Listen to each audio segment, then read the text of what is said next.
Today's discussion is about polar, nonpolar, or ionic bonds. So we talked about two different kinds of bonds. We talked about ionic bonds, where you have a metal and a nonmetal, and there is an actual transfer of electrons from the metal to the nonmetal.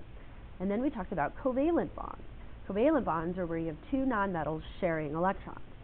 Well, the thing is that because of electronegativity differences, sometimes the sharing of those electrons is not very even. You can imagine that if an atom is slightly more electronegative than another atom, that it's going to sort of take those electrons more. So polar and nonpolar bonds are our covalent bonds, and then ionic is just, a transfer of electrons. So let's talk about this first, polar versus nonpolar. So we'll compare two different bonds here. So we'll compare a bond between a carbon and a hydrogen, and we'll compare a bond between an oxygen and a hydrogen. So notice both have hydrogen, they're sharing an electron with another atom, or sharing two electrons with another atom. Over here, you've got hydrogen sharing a pair of electrons with carbon. If you were to look at actual electronegativity values, hydrogen has an electronegativity of 2.1. Carbon has an electronegativity of 2.5. So what that says to me is that they're pretty close to each other as far as electronegativity. In fact, the difference between them is only 0.4. So those electrons, although they're being slightly pulled towards that carbon because it's slightly more electronegative, it's not that big of a difference, and so this would be considered a pretty equal sharing. So we would consider this a non-polar covalent bond. And what that means is the electrons are shared pretty equally, right? Equally. I hope you can read my writing. Okay, versus something like this. So here we have an oxygen and a hydrogen. Now remember, hydrogen has an electronegativity of 2.1. Oxygen's electronegativity is 3.5. So there's a very big difference between those two numbers. In fact, the difference between oxygen and hydrogen is 1.4. That's a pretty big difference. So you can see that oxygen has a much higher electronegativity than hydrogen. So because of that, these electrons right here are actually being shifted or kind of hogged by oxygen. So even though oxygen's sharing those electrons with hydrogen, it's not an equal sharing. Oxygen's hogging those electrons, using them more. So we can designate that by drawing an arrow. That arrow points to the oxygen because it shows that those electrons are being pulled towards that oxygen. And then I drew this little sort of cross over the top of hydrogen to show that hydrogen is now left sort of with a positive or a partially positive charge. That little delta that I just drew, that means partial charge.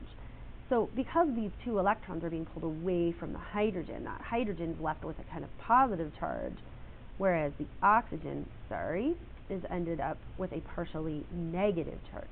So again, that little Greek symbol, that's called a delta, the lowercase, it equals partial, or that's what that means. So whenever you see partially negative, partially positive, it's not ionic, but definitely it's unequal, and those electrons are spending more time around that oxygen, giving it a partially negative charge.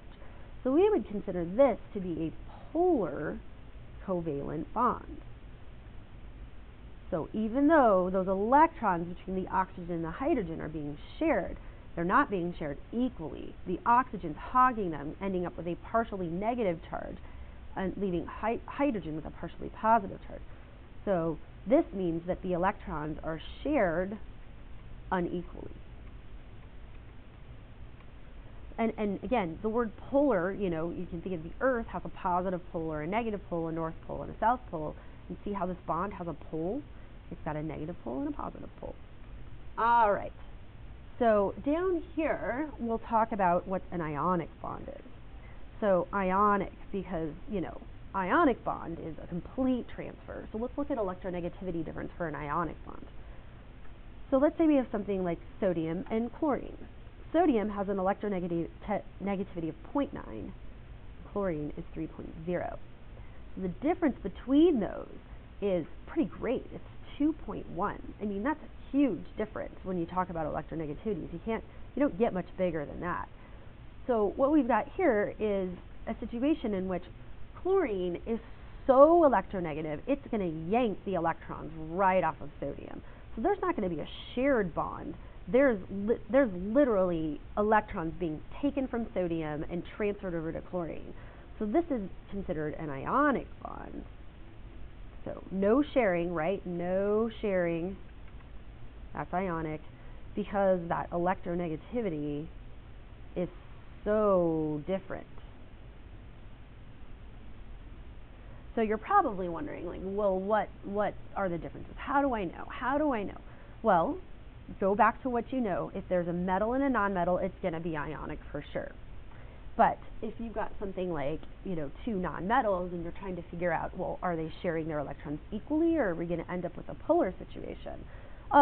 There's a couple of rules of thumb, so you're going to need to remember this. So we'll make a little table.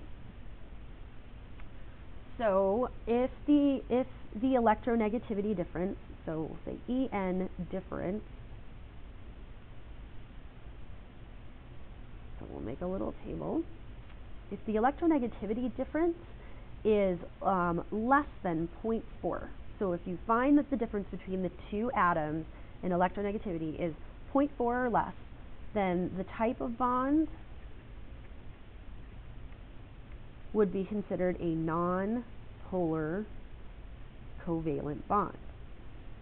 So they're sharing electrons really equally, or pretty equally. If you find that it's between 0.5 and 1.7, we're going to consider this a polar covalent bond. And then if it's greater than 2.0, that's going to be considered ionic. So you're probably wondering at this point, well, what about the space between? What about 1.8 to 1.9? What if we're between here? So, I'm going to make you have to figure this out a little bit, although I'm going to tell you because that's how I operate. 1.8 to 1.9. If it falls in that range, and you've got a metal plus a nonmetal, so it's a metal and a nonmetal, and your electronegativity difference is between 1.8 and 1.9, that's going to be an ionic bond. And if it's two nonmetals, so if it's a nonmetal,